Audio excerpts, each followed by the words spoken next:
ആ മുസ്ലിം സഹോദരി ഉടനെ കരയുവാൻ തുടങ്ങി. എന്നോട് പറഞ്ഞു, സാറേ, ഞാൻ ചോദിച്ചു എന്താ കരയുന്ന ഉമ്മാമ്മേ? മാമ പറഞ്ഞു, മോനെ, എൻ്റെ കുഞ്ഞ് ആക്സിഡൻറ്റിൽപ്പെട്ട് ട്രിവാൻഡ്രം മെഡിക്കൽ കോളേജിൽ ആയിരുന്നു.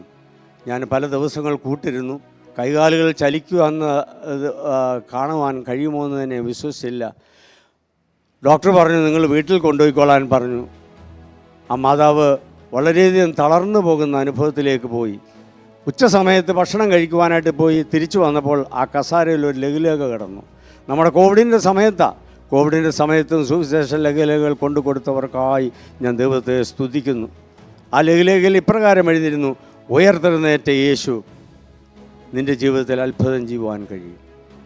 ആ ഉമ്മാമ്മ എന്നോട് പറഞ്ഞു, മോനെ, ഞാൻ ആ ലഘുലേഖ എൻ്റെ നെഞ്ചത്തോട്ട് ചേർത്ത് വെച്ചിട്ട് പറഞ്ഞു, ഉയർത്തെഴുന്നേറ്റ ഒരു ദൈവം ഉണ്ടെങ്കിൽ എൻ്റെ ഈ മകനെയും ഉയർത്തെഴുന്നേൽപ്പിക്കണമെന്ന്.